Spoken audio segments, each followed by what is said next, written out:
बिस्मिल्लाहिर्रहमानिर्रहीम। नाज़रीन, आपका दोस्त आपका भाई राजा वसीम वास आपकी खिदमत में हाजिर है। आज मैं मुहर्रम हराम की निस्बत से एक अहम मौजू के ऊपर गुफ्तगू करने के लिए तमाम अब आपकी खिदमत में हाजिर हुआ हूँ, और साथ साथ मैं मुखातब हूँ हुकूमत पाकिस्तान से, और उसके साथ साथ पंजाब हुकूमत से, और पंजाब हुकूमत के साथ साथ जो पंजाब हुकूमत का जो डिस्ट्रिक्ट है, जो ज़िला है, ज़िला चांगी इंतज़ामिया से। गुज़श्ता 2-3 रोज़ से अड्डा महमूद कोर्ट के ऊपर एक चार दीवारी के अंदर मजलिस इमाम हुसैन का इनकाद हो रहा है। तो वहाँ पे एक ख़तीब जो है ना आलिम दीन वो ख़िताब कर रहे हैं, और मजलिस जो है वो चार दीवारी के अंदर हो रही है। लेकिन उसके बावजूद भी जो इंतज़ामिया है वो उच्च हथकंडे इस्तेमाल कर रही है, बार बार उनको गजान पहुँचाने की कोशिश कर रही है, लोगों को गिरफ्तारियाँ जो है ना वो कर रही है। तो मैं समझता हूँ कि ये आइन के पाकिस्तान के आर्टिकल 20 की खिलाफ वर्जी कर रहे हैं। वैसे तो देखा जाए इस मुल्क के अंदर कोई भी चीज़ आइन के मुताबिक हो ही नहीं रही, लेकिन मैं इंतज़ामिया को ये बताना चाहता हूँ, और मैं इसके ऊपर हुकाम वाला से नोटिस लेने की अपील करूँगा, चीफ जस्टिस ऑफ पाकिस्तान से और प्राइम मिनिस्टर ऑफ पाकिस्तान से, और जो हमारे निगरान सेटअप के बैठे हैं वज़ीर आला जनाब सैयद क्या नाम है उनका,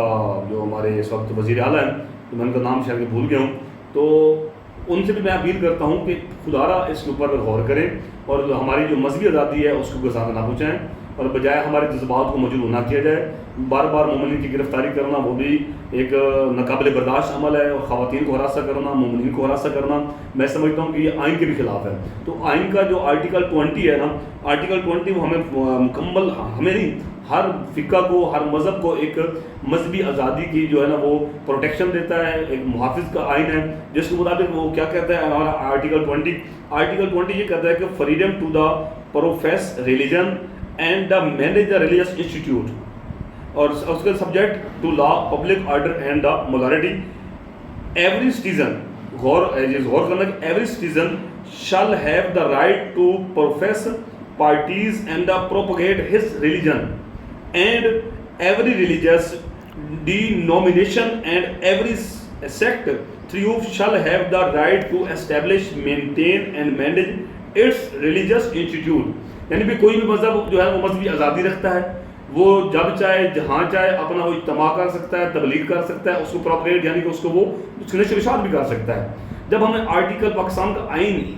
जब हमें एक तहफ़्फ़ुज़ दे रहा है, तो क्यों हमारे इदारे जो है ना वो हमें तंग कर रहे हैं, हमारी मजहबी आज़ादी को मजरूह कर रहे हैं। पूरा साल जिन गलियों से, जिन घरों से, जिन सड़कों से, जिन चौराहों से जानवर, नजस जानवर गुजर सकते हैं, तो क्या उन गलियों से, चौराहों से नवासे रसूल का गम नहीं मनाया जा सकता? वहाँ से गुजरते हुए नहीं मनाया जा सकता? क्या जो हमारे इस्लामी जमहूरिया पाकिस्तान जो वजूद में आया था, क्या इसी को इस्लामी जमहूरिया कहते हैं कि जिसकी वजह से कायनात खल्क हुई, उसके नवासा जो मुहाफ़िज़ दीन मोहम्मद व आले मोहम्मद है, जिन्होंने इस्लाम की खातिर अपने सर कटा दिए, उन्हीं का नाम लेना गली चौराहों में जुर्म करार दिया जा रहा है। खुदारा मेरी अपील है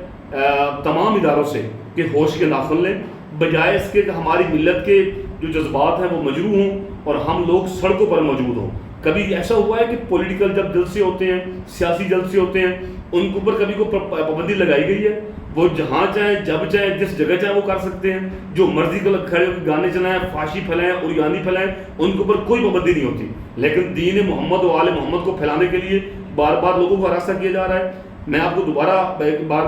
रिपीट कर देता हूँ कि अड्डा महमूद कोर्ट तहसील अमनपुर सियाल के जो एरिया है, वहाँ के ऊपर चार दीवारी के अंदर मजलिस इमाम हुसैन का इनकाद हो रहा है, लेकिन जो इंतज़ामिया है पुलिस स्टेशन थाना गरमराजा की, वो बार बार तंग कर रही है। सिक्योरिटी बरान जो जंग के इदारे हैं वो तंग कर रहे हैं और उनको हरासा कर रहे हैं, बल्कि आज सुबह कुछ मोमिनीन की गिरफ्तारी भी अमल में लाई गई है। तो इस ज़िमन में मैं इंतज़ामिया से रिक्वेस्ट करूँगा कि खुदारा होश के नाखन लें, बजाय इसके कि ये अयाम जो है ना ये हुस्न मलाल के हैं, गम के अयाम हैं, इमाम हुसैन अलैहिस्सलाम की शहादत के और उनके पूरे घराने की शहादत के अयाम है। इसके अंदर हमें मजबूर ना किया जाए कि हम मजबूर होकर सड़कों पे निकल आएँ और हम एक एहतजाज करें, फिर ये ना हो कि आपको हमें कंट्रोल करना, आप हमें कंट्रोल ही ना कर सके, और एक जो अमन है वो पाकिस्तान का वो ख़राब हो। इसलिए मैं अपील करता हूँ उन लोगों से भी कि जो शर फैला रहे हैं कि खुदारा इस मुल्क के अंदर शर ना फैलाएँ, تفرقہ بازی نہ پھیلائیں. جتنا ایک ملک یہ سنیوں کا ہے، وہابیوں کا ہے، دیوبندیوں کا ہے، اتنا ہی یہ شیعہ مسلمانوں کا بھی ہے. اور اس کے اندر باقی جو غیر مسلم رہتے ہیں میں سمجھتا ہوں کہ ان کو بھی مذہبی آزادی ہونی چاہیے، کیونکہ قائد اعظم نے بھی اسی بات کو کہا تھا. اور ساتھ ساتھ جب نبی اکرم صلی اللہ علیہ وسلم جب جنگ فتح کر کے واپس لوٹتے تھے تو جو جنگی قیدی ہوتے تھے ان کو مذہبی آزادی حاصل ہوتی تھی. وہ اپنے مذہب کے مطابق اپنی عبادات، اپنے مساجد جو گرجا گھر تھے یا مندر تھے جو بھی تھے وہ بنا سکتے تھے. تو لہذا خدا را اسلام جو ہے نا وہ سلامتی کا نام ہے، دین محبت کا درس دیتا ہے، امن کا درس دیتا ہے. لہٰذا ہمارے مجالس پر، ہمارے جلوس اعضاء کے اوپر سب و شتم کو بند کیا جائے کہ یہ نہ ہو کہ مذہب شیعہ کے لوگ بفر جائیں اور پھر کنٹرول کرنا پھر آپ کے بس کی بات نہ رہے. ابھی تک ہم خاموش ہیں کیونکہ قائد ملت جعفریہ سید ساجد علی نقوی کا ہمیں حکم ہے کہ آپ کو مذہبی آزادی حاصل ہے اور آپ جہاں چاہیں جس جگہ پہ جائیں آپ آزاداری امام حسین کر سکتے ہیں، جس کے لیے آپ کو اجازت لینے کی ضرورت نہیں ہے. لیکن ہم پھر بھی پاکستان کی انتظامیہ کے ساتھ تعاون کرتے ہیں اور ان کا اجازت نامہ وغیرہ طلب کرتے ہیں، باقاعدہ آگاہ کرتے ہیں. اگر اس کے باوجود بھی ہمیں تنگ کیا جاتا ہے تو پھر میں سمجھتا ہوں کہ اس کے بعد یہی ہوگا کہ اگر آپ کی طرف سے کچھ کیا جائے گا سب و شتم تو پھر بھی ہم خاموش نہیں رہیں گے. تو میری اپیل ہے جنگ کی انتظامیہ سے خدا را جو ہمارے اڈے مومن کوٹ کے اوپر یا باقی ہمارے ضلع کے اندر جو مجالس ہو رہی ہیں تو ان کو پرامن طریقے سے ہونے دیں. ہمارے اندر اشتعال کو نہ پھیلائیں کہ ہم بعد میں یہ نہ ہو کہ آپ ہمیں بعد میں کنٹرول کریں، ہم کنٹرول میں نہ آئیں. السلام علیکم ورحمۃ اللہ وبرکاتہ.